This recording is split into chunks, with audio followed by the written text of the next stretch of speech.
walaupun kamu ngapalin kitab sampai botak kepala kamu, walaupun kamu sholat sebagai murid, kamu sholat sampai hancur kamu punya dahi waktu sujud, walaupun kamu ruku sampai bengkok kamu punya badan bagaikan busur panah, walaupun kamu puasa sampai badan kurus tinggal tulang, kalau tidak dapat ridho guru, tidak akan mendapatkan ridho dari Allah Subhanahu wa Ta'ala.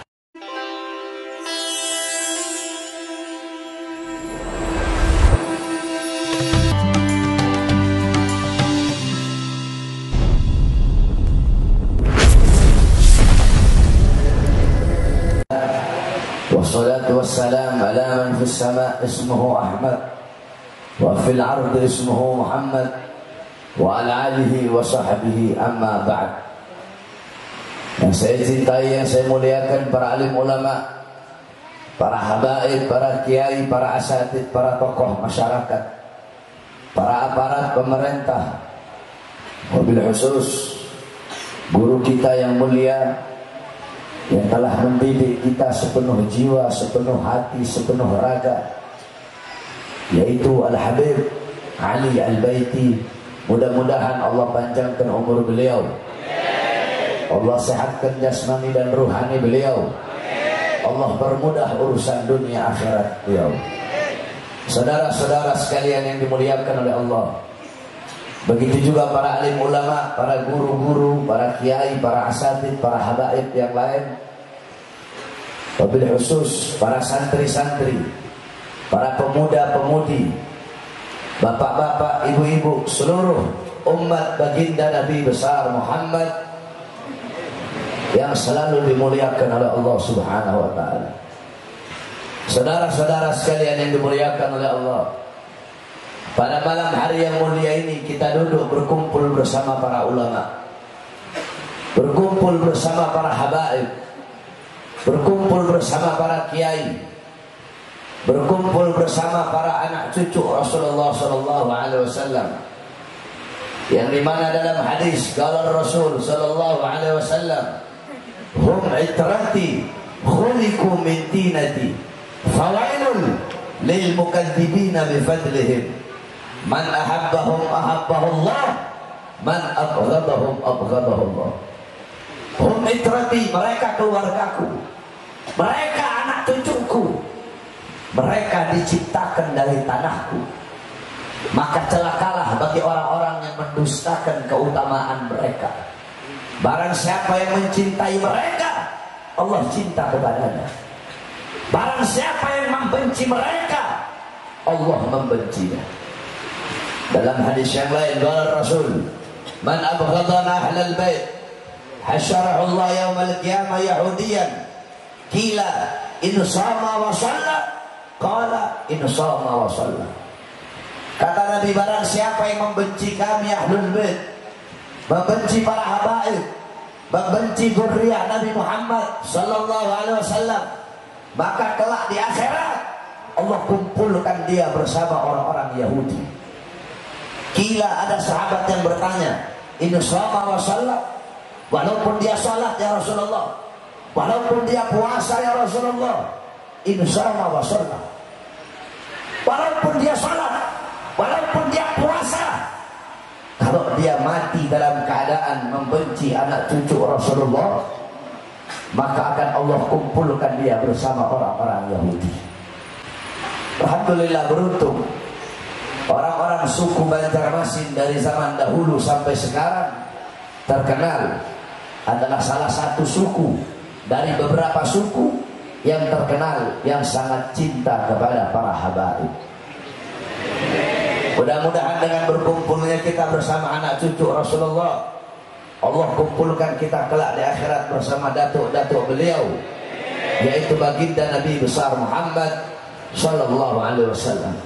Oleh karenanya saudara-saudara, jangan jauh dari majelis-majelis ilmu, jangan jauh dari para ulama, jangan jauh dari para habaib, jangan jauh dari para kiai. Jangankan yang dekat dengan ulama ketika masih hidup. Di dalam kitab Al-Mawahib Al-Quddusiyah, Al-Imam Al-Syekh Ibrahim Baharwash, beliau dari Shibab, beliau menceritakan tentang kekeramatan daripada Al-Imam Faqihil Muqaddam Muhammad bin Ali Ba'alawi. Al-Imam Faqihil Muqaddam Muhammad bin Ali Ba'alawi, beliau datuknya Segaf, datuknya Al-Idrus, Al-Habsyi, Al-Attas bin Syahab bin Syekh Abu Bakar, Al-Hamid, Al-Mahdar, Al-Haddar, Al-Attas dan lain-lainnya. Kalau Habib Ali ini Al-Baitinya Al-Baiti Segaf atau Al-Baiti Amul Faqih? Al-Baiti Segaf berarti masuk Faqihil Muqaddam. Ada Al-Baiti Amul Faqih, saya bin Smith, Al-Baiti, Al-Haddad, Al-Aidid, itu masuknya Amul Faqih. Nah, Faqihil Muqaddam datuknya Habib Ali. Faqihil Muqaddam Muhammad bin Ali Ba'alawi, beliau Ustadzul A'zam, guru besar, Syekhus Syuyuhus Syariah, gurunya para guru-guru syariat, Qudwatul Muhaqqiqin, pedoman para ahli hakikat, Tajul A'immatul Arifin, beliau mahkota para ahli ma'rifat. Beliau dimakamkan di Zanbal. Zanbal itu di Tarim Hadramut, yang dimana Zanbal adalah pemakaman para aulia. Nah, dulu itu siapapun bisa dimakamkan di Zanbal. Dulu ada satu orang fasik, ada satu orang fajir, orang yang semasa hidupnya suka berbuat dosa. Akhirnya dia dikubur para aulia di dekat kuburan Zanbal. Karena ini orang fasik, datang Mungkar Nakir siksa dia, diazab ini orang dalam kubur. Ketika dia sedang diazab, ketika dia sedang disiksa, tiba-tiba Faqihil Muqaddam Muhammad bin Ali Ba'alawi, beliau bangun dari kuburnya, masuk ke kubur ini orang, dan beliau berkata, ruh ya Mungkar wa Nakir, pergi wahai Mungkar Nakir, jangan kamu siksa ini orang. Kamu siksa dia, kamu cambuk dia, kamu azab dia, teriakan dia, jeritan dia mengganggu zikirku kepada Allah Subhanahu wa ta'ala.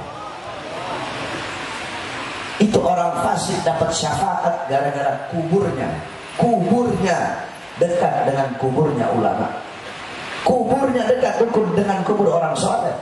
Dia dekat bukan hidupnya, kuburnya matinya dekat dengan orang soleh, tetapi dia mendapatkan syafaat. Bagaimana kalau kita semasa hidup kita dekat dengan orang-orang soleh? Oleh karenanya wasiat saya, jangan jauh dari para ulama, jangan jauh dari para habaib, jangan jauh dari para kiai. Itu wasiat saya yang pertama. Wasiat saya yang kedua, bagi para santri-santri yang ada di sini, Habib Ali buka pondok, banyak santri-santri yang menuntut ilmu di sini. Saudara-saudara, saya sampai sekarang masih menjadi seorang santri. Saya abna'ud dalwa, saya anak dalwa, mutakharij dalwa. Habib Ali Al-Baiti saya punya kakak kelas jauh di dalwa. Saya abna'ud dalwa, abna'ul khairat. Sebelum di dalwa saya mondok di Al-Khairat, Habib Idrus bin Salim Al-Jufri. Baru saya pindah ke dalwa. Saya sampai sekarang tetap seorang santri. Maka sebagai sesama santri, saya wasiatkan kepada kamu semua, orang jadi santri itu nggak enak. Kalau mau enak jangan jadi santri.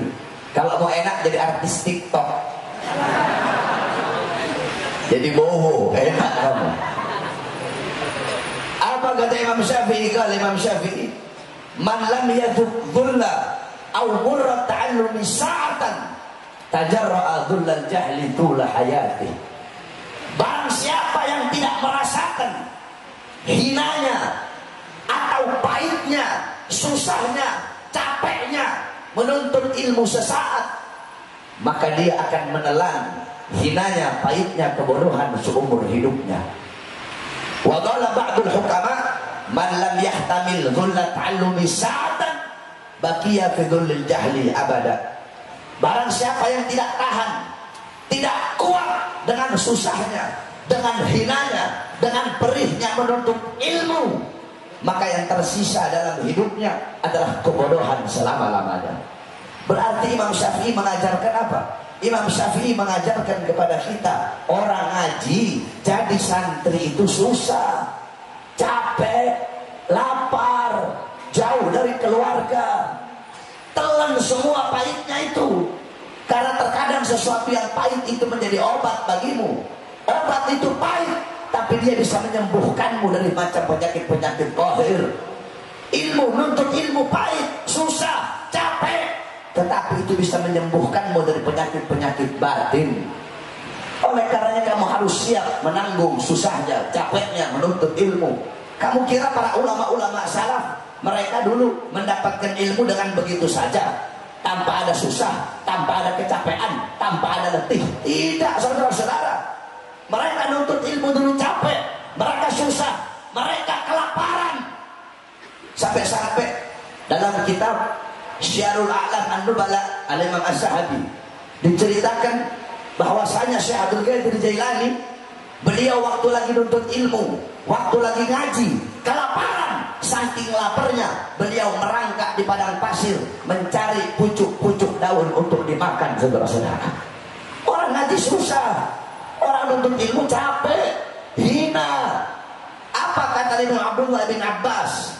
Dan Abdullah bin Abbas, zalaltu taliban fa'azastu matluban. Aku hina ketika ngaji, aku hina ketika mencari ilmu. Kemudian aku mulia ketika dicari ilmunya. Ketika aku mencari, aku hina.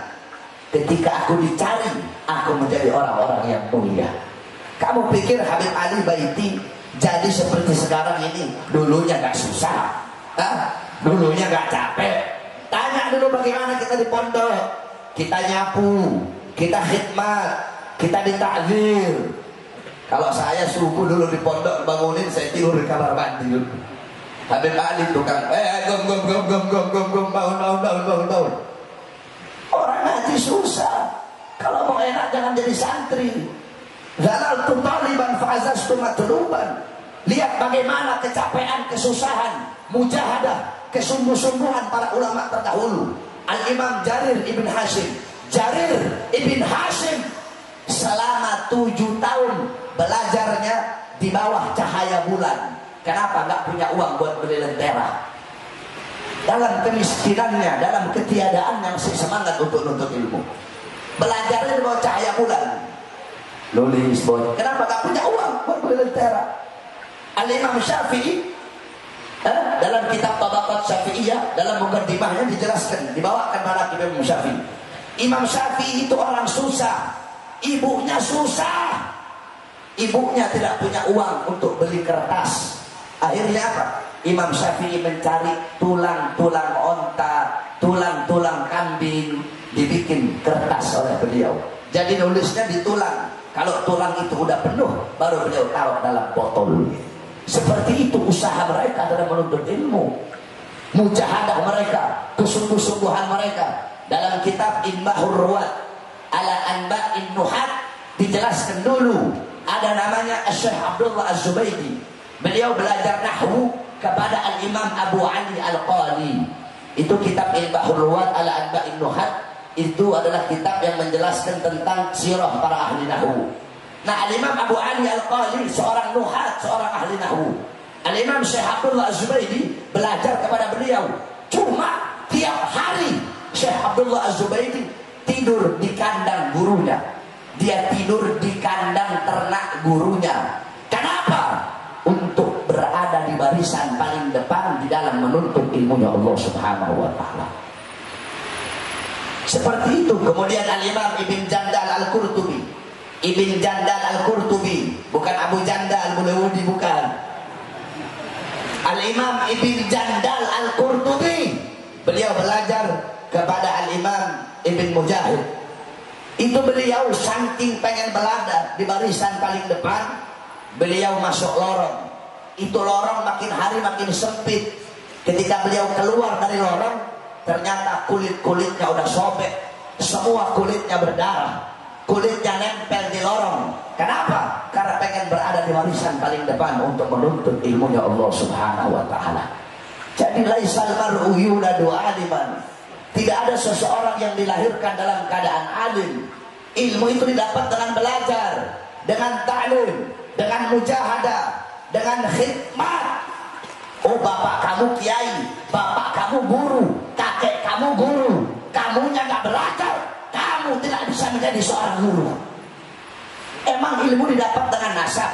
Bapak saya alim, kakek saya alim, Saya Habib, bapak saya Habib, kakek saya Habib, nenek moyang saya Habib. Mereka orang-orang alim. Terus walaupun saya Habib, saya nggak usah belajar gitu. Man kana syarafa nasabuhu walakin jahil hisabuhu magamuhu ma'al juhal. Ada orang nasabnya mulia, bapaknya Habib, kakeknya Habib, nenek moyangnya Habib, dianya Habib. Tapi Habibnya alim, bapaknya alim, kakeknya alim, nenek moyangnya alim. Dianya nggak mau belajar, dianya nggak mau nuntut ilmu. Ya Habib, tetapi kedudukan dia tidak bisa disamakan dengan bapak dan kakeknya para ulama. Jadi cari itu ilmu, tuntut itu ilmu. Ngaji yang benar kamu para santri. Harus semangat dalam menuntut ilmunya Allah Subhanahu wa taala. Taat sama guru.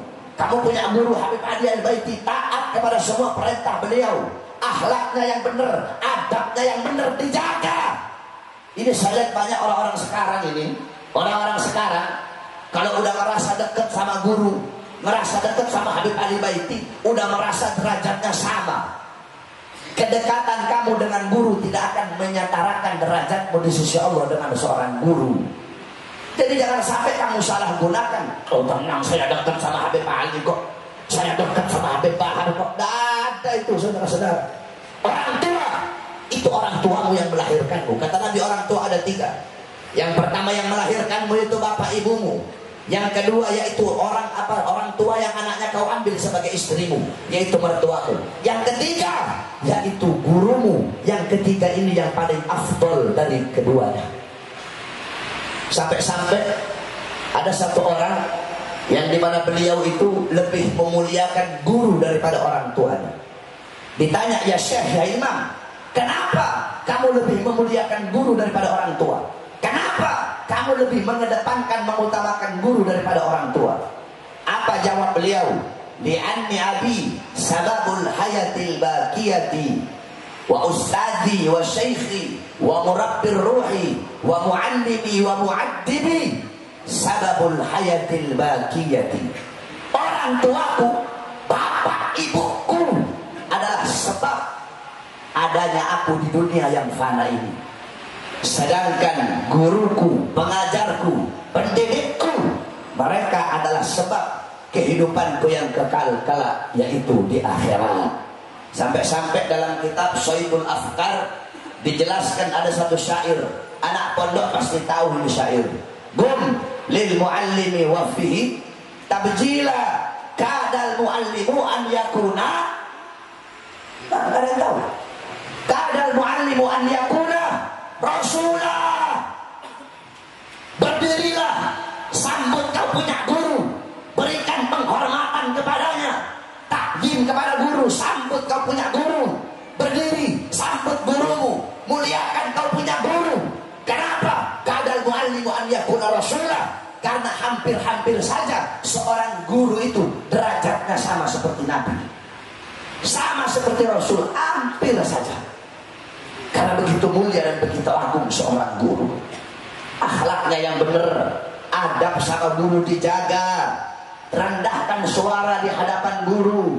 Di hadapan guru, rendahkan suara. Jangan suara kamu lebih tinggi dari suara guru. Lewat depan guru dengan petentang-petenteng kayak preman. Lewat depan guru, tundukkan, kamu punya badan. Jangan pernah membelakangi guru. Saya punya murid di pondok saya itu, sekarang muridnya ada 160. Itu salah, kebanyakan dari luar Indonesia, bahkan ada dari Malaysia, Singapura. Saya tidak didik mereka ilmu lebih dulu. Saya nggak didik mau apa, fikih, nahwu, shorof, i'rab, i'lal, mahfudat, tajwid, muthala'ah, wala apa tidak. Yang saya didik pertama selama 4 bulan itu akhlaknya, adabnya. Saya didik betul-betul. Bagaimana kamu berjalan depan guru? Oh, kalau guru di sini jalannya mundur. Gak boleh kamu jalan belakangin guru, gak ada akhlak itu, gak ada adabnya itu. Sampai-sampai kamu tahu, kamu kalau pernah pergi ke Madura, saya sering ceramah di Madura. Itu di Madura, kalau ada orang lagi bawa motor, naik motor mereka, naik motor. Terus mereka lihat ada kiai lewat, itu motornya mereka matiin, mereka tenteng itu motor sambil nunduk. Gak mau mereka hidup itu motor. dari Madura sana. Makanya Syekh Khalil Bangkalan, Syekh Khalil mendapatkan magong kedudukan yang tinggi di sisi Allah. Kenapa? Karena akhlak dan adabnya kepada guru. Beliau punya murid, beliau punya guru di Makkah. Namanya Al-Imam Syekh Muhammad Ar-Rahbini, Syekhul A'ma. Karena buta diberi nama Syekhul A'ma. Nama aslinya Muhammad Ar-Rahbini. Nah, Syekh Khalil Bangkalan setiap subuh itu Syekh Khalil tidur depan pintu rumah gurunya. Loh, kenapa Syekh Khalil tidur depan pintu rumah? Syekh Khalil ngarep kalau gurunya buka pintu mau ke masjid, kan gurunya buta. Namanya orang buta kan nggak ngeliat. Syekh Khalil ngarep diinjak sama guru. Jadi dia tidur depan pintu rumah, ngarep pengen diinjak sama gurunya. Itu Syekh Khalil Bangkalan. Terus pernah satu waktu Syekh Khalil itu beliau naik kuda. Beliau nanya sama delmannya, Pak Delman, ini kudanya bagus ya. Ini kuda asalnya dari mana? Ini kuda asalnya dari Bima, Kiai. Turunkan saya sekarang. Emang kenapa, Kiai? Saya punya guru itu orang Bima. Saya nggak mau naik kuda yang berasal dari Bima karena menghormati tempat asalnya guru saya. Sampai segitunya akhlak mereka, adab mereka kepada guru. Kenapa? Kamu coba memodal ilmu, hafal alfiyah, hafal zubat. Cuma itu modal kamu.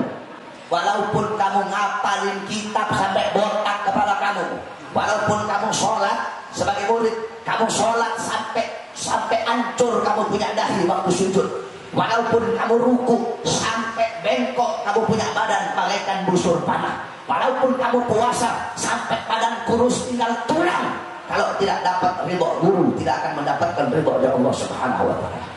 Akhlak, adab sama guru. Apa kata Habib Rahman Segaf Mugaddam Tsani? "Lau kana fil ilm min dunil khuluq syarafun lakana asyrafu khalqillahi iblis." Kalau cuma modal ilmu saja, ente modal ilmu, ya, cuma mau modal ilmu, nggak ada akhlaknya, nggak ada adabnya, nggak ada sopan santun sama guru, cuma modal ilmu, maka makhluk yang paling mulia adalah iblis. Kamu pintar, iblis lebih pintar dari kamu. Ibadah kamu, ahli ibadah, iblis lebih ahli ibadah daripada kamu. Kenapa iblis dilaknat? Iblis dilaknat karena iblis tidak punya akhlak dan tidak punya adab kepada Allah Subhanahu wa Ta'ala. Adab kepada guru, khidmat, ini penting. Khidmat, melayani guru, bukan jangan cuma mau ambil ilmunya doang, tapi nggak mau khidmat sama guru, nggak ada adab sama guru, nggak mau khidmat, nggak mau melayani guru. Saudara-saudara, apa kata Abu Ya Maliki? Talabul khudum ahabbu ilayya.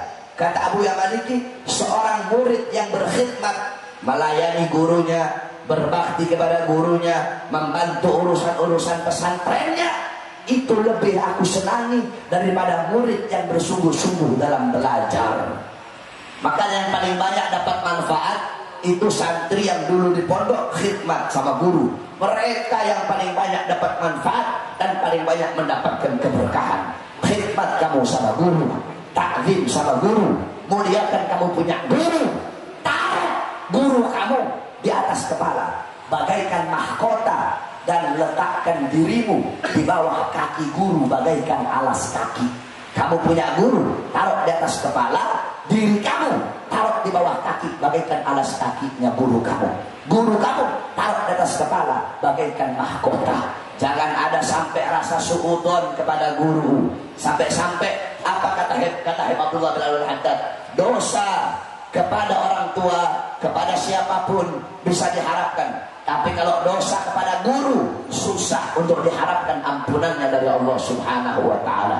Maka bersihkan kamu punya hati. Jangan ada rasa iri, rasa dengki, jangan ada rasa suudon, jangan ada prasangka buruk kepada guru. Ulama-ulama salaf, kalau mereka mau ngaji, mau datang ke tempat gurunya ngaji, doanya apa? Mereka nggak doa minta ilmu manfaat, mereka nggak doa minta ilmu yang banyak. Apa doa mereka? Ya Allah, bersihkan hati saya daripada prasangka-prasangka buruk. Ya Allah, tutup aib guru saya agar saya tidak punya prasangka buruk kepada guru saya. Karena tempatnya ilmu itu di hati, saudara-saudara. Kata Habib Abdullah bin Al-Haddad apa? Kamu meminta ilmu sama guru, sama kayak orang yang mau datang minta makanan. Kamu datang bawa baskom, bawa piring. Habib Ali, saya minta makan. Beb, saya minta gandum. Cuma piringnya kotor. Apa kata Habib Ali? Pian bersihkan dulu piringnya.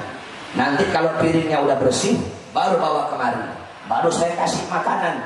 Itu dalam urusan makan, tempatnya harus bersih. Bagaimana kamu datang minta ilmu sedangkan hati kamu masih kotor, punya rasa suudzon kepada seorang guru? Laukana galal murid, laukana murid, laukana ustadi fa'ala kada au taraka kada lam yuhsin. Andaikan ada seorang murid yang berkata, coba guru saya melakukan ini, coba guru saya jangan melakukan ini. Mendikte guru, suka dikte, ngatur-ngatur guru. Itu murid yang tidak akan pernah mendapatkan keberhasilan dalam seumur hidupnya. Jaga akhlakmu, jaga adabmu di hadapan guru. Bagaimana Syekh Ali bin Abdullah Baras? Syekh Ali bin Abdullah Baras, bagaimana ketaatan beliau kepada Habib Umar, sehingga magam kewalian Habib Umar jatuh kepada Syekh Ali Baras. Satu waktu Syekh Ali Baras lagi pijit kaki gurunya, dipijit kaki gurunya. Tiba-tiba Syekh Ali Baras bilang, wahai anak-anak, Nabi Allah Khidir ada di depan. Nabi Khidir ada di depan. Semua santri pergi ke depan, pengen ketemu sama Nabi Khidir. Kecuali siapa? Kecuali Syekh Ali Baras. Tetap dipijit kaki gurunya. Akhirnya saudara-saudara, Habib Umar nanya, ya Ali, murid yang lain pergi ke depan, kenapa kamu tetap di sini? Apa jawab beliau? Wahai guru, bagiku sebagai muridmu, kedudukanmu sebagai guru lebih utama daripada Nabi Allah Khidir alaihi salam. Untuk apa aku datang menemui Nabi Khidir, sedangkan Nabi Khidir datang kemari untuk menemuimu? Oleh karenanya taat sama guru, ridho sama guru, jangan nunggu-nunggu disuruh sama guru. Kami dulu di Al-Khairat, Habib Idrus bin Salim Al-Jufri, beliau punya murid namanya Haji Amin. Al-Khairat itu dari kayu, di atas tempat murid, kantornya Habib Idrus, idarahnya Habib Idrus di bawah. Ada satu murid namanya Haji Amin, dipanggil sama Habib Idrus, Amin. Ini Haji Amin loncat dari lantai 2 ke bawah. Dia nggak mau lewat tangga. Kenapa? Tidak mau membuat gurunya nunggu terlalu lama. Ini santri Habib Ali dipanggil 3-4 kali baru datang. Nggak boleh begitu. Taat sama guru, nurut sama guru. Ridhonya kamu ada dalam ridhonya Habib Ali Al-Baiti.